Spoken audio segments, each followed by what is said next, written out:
Well,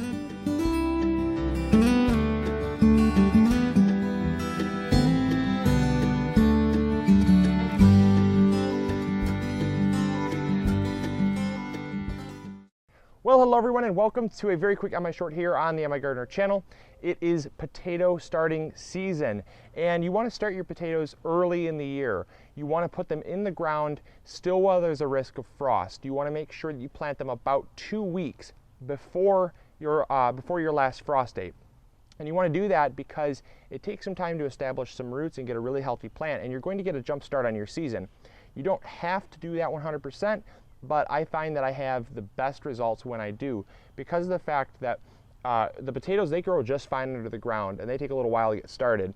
And these are going to be your sets. We actually started these sets, and you can watch that episode, and I'll put a little card up there, and I'll also put a link in the description box for you to click on if you're looking at how to start your own potato sets. So these are from our potatoes that we grew last year, and we have our own sets, so we didn't have to buy any, which is great. So now it comes time to preparing them.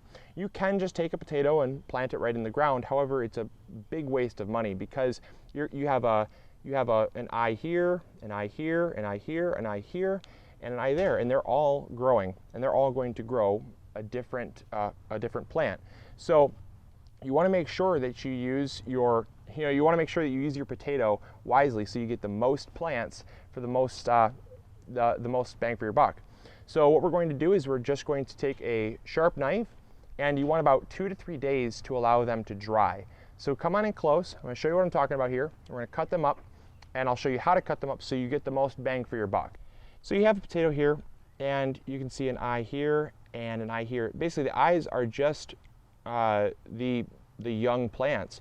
You'll notice that there are little bumps on your sprouts, and those little bumps, those little knots, those are actually young roots that just haven't formed yet.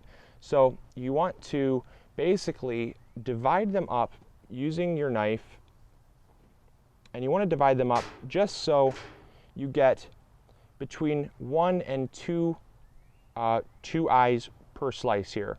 I could cut it right down the center there, and I would have 1 plant there and 1 plant there. But sometimes you'll find that when you have 2, the more dominant will grow, and let's say this one grows and this one doesn't. If I were to slice this, I have a guaranteed 1 plant here, but let's say this one ends up dying or rotting off because it's just not strong enough. Then I've just wasted the chance of having a really successful start there. So you have that one done, and then this one right here, this is 1, so you're going to have that. Now you will notice that there are little in the actual eyes themselves, there are little indents. Those little indents will also become eyes later on if they have enough energy.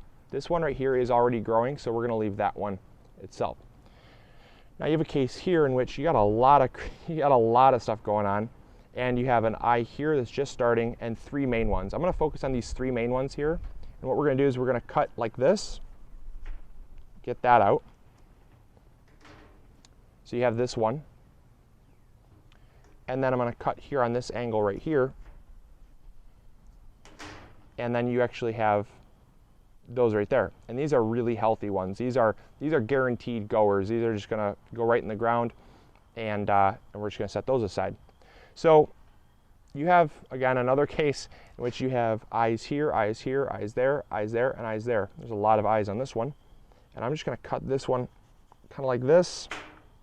And again, it's really based on personal preference. You can plant this and have 3 plants. Oops, you can plant this and have 3 plants if you want. But I'm going to actually just take it, and I'm just going to be a surgeon here. I'm going to cut that like that. And now you have this little wedge here that has a really nice forming plant on it.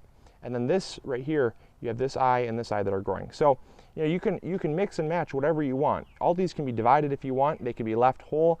But this process of chitting, and I really have to pronounce that word properly, but it's called chitting, C-H-I-T-T-I-N-G, and that is actually the process of cutting the potatoes and curing them so that you have a better success. So yeah, it's really simple. It's really not that complicated, but there you go. I know I had a lot of questions on that, so I just decided I'd make a video on that.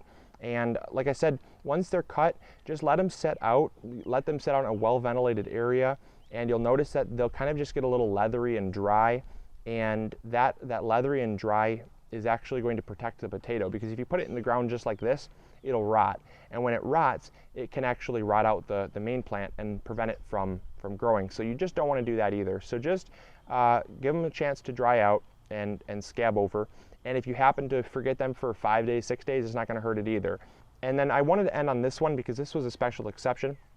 If you have just a whole potato like this, where you only have one main growing point, here's another one, another great example.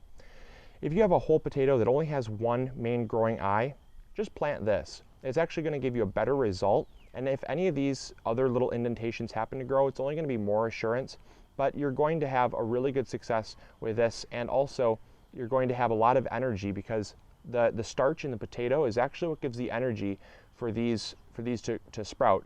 So the more potato you have, the more energy it's going to have a really healthy plant for you. So there you go. Hopefully you enjoyed on how to chit your potatoes, and it's really simple. But post any comments or questions you have in the comments box below, and I'll be able to answer them for you as well.